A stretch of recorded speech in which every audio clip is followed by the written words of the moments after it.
Hey everyone, this is Mike with Charged MTB, and today's video is about my experiment I did today with the 26-inch mountain bike tire.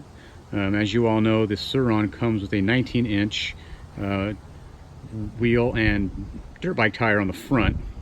And some of the concerns I had initially with the bike was how it puts you over the front of the bike on descents and how nervous it was sometimes at speed.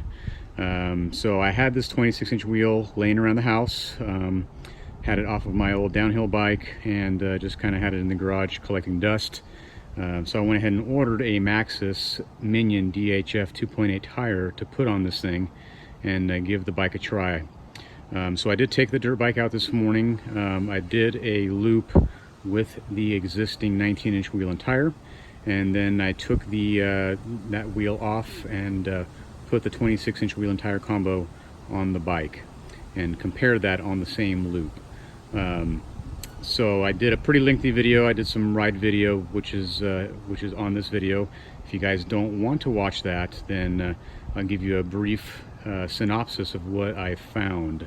Along with the riding video, I do some commentary, kind of describing what I'm experiencing as I ride the bike, and kind of my thoughts as I'm riding the bike on the trails. But if you don't want to watch the whole video, which I understand is pretty long, I'll just give you a quick synopsis on what I found.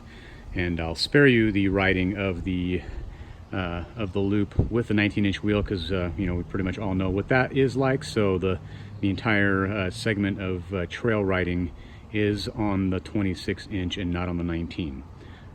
So straight off the bat, when I swapped it out, the trail that I was riding had a bunch of whoops at the beginning of it, and what I definitely noticed was that the front of the bike was much more stable. I could feel that the front of the bike was taller. Going through the whoops was much smoother and less violent. You know, with a smaller wheel, you could imagine that the wheel drops into those holes much further than the larger wheel, just due to the contact patch of the wheel and tire and the height of it. So going through whoops was much smoother and faster.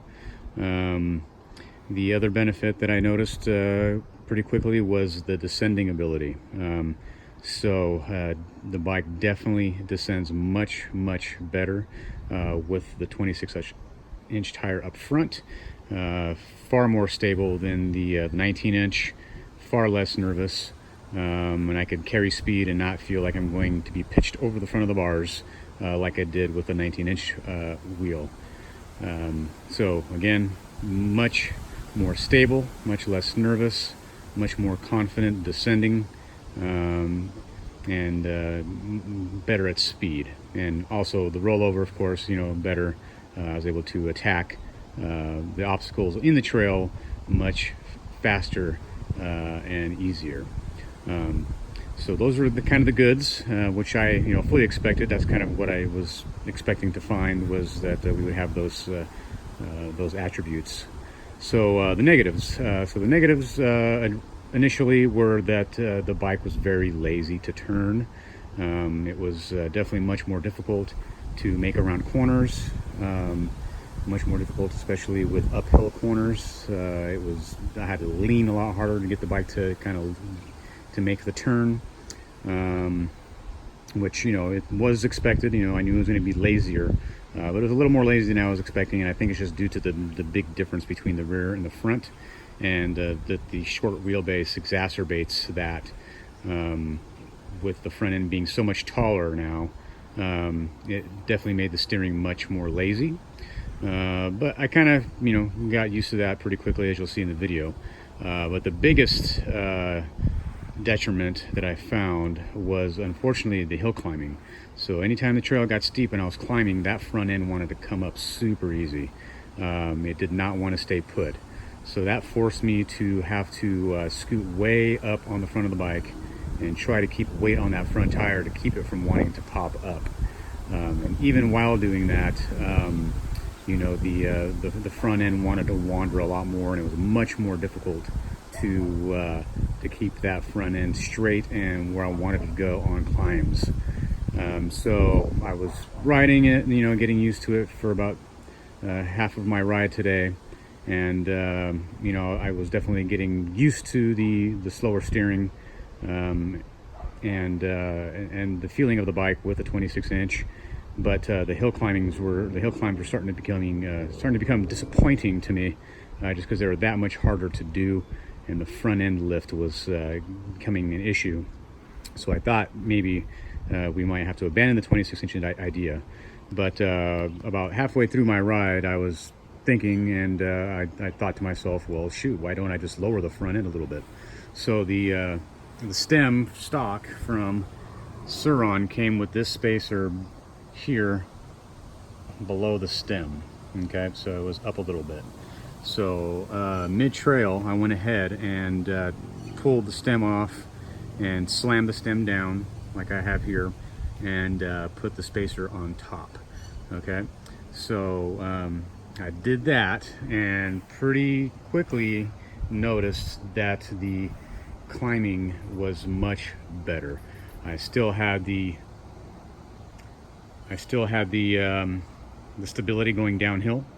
Everything felt great in that regard, but lowering it just that half of an inch there, you know, greatly increased the climbing ability. You know, brought it back closer to normal. Still, you know, the front end still felt a little bit light, but nowhere near as bad as it was.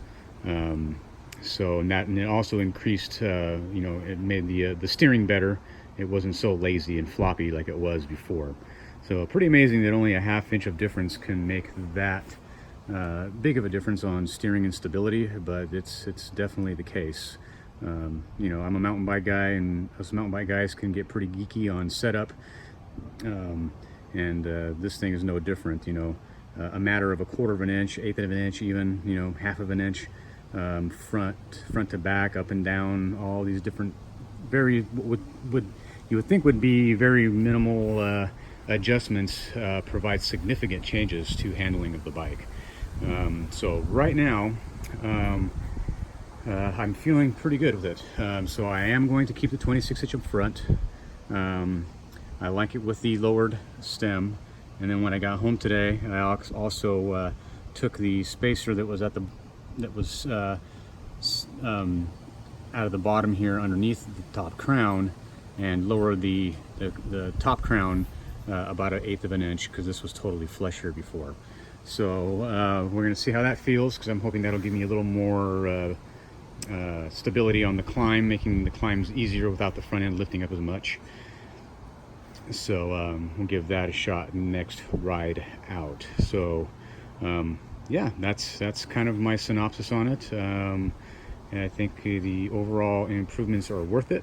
Now, if you do live somewhere where you have super slow, tight, and technical trails, you know, you may not want to go this route. You know, I think you would be hurting yourself by going with a larger wheel and tire. I mean, if I'm, you know, you'll see my video and the kind of trails that I'm riding. I'm not going super fast by any means, but you know, there's a pretty good mix, and you'll see in the videos a good mix of double track, single track, tight and twisty, and not so tight and twisty. But you know, I think the bike feels pretty spot on at the moment, even though it's only my second ride. But we're going to go ahead and try another ride with it. The cockpit feels a lot better, and the stability of the bike feels better overall. So I'm going to end it with that. This is already getting long, 9 minutes here, and I still need to tag on some of the riding videos so that you can watch that if you like, and listen to some of my commentary as I'm riding. So anyways, enjoy the rest of the video, and thanks for watching.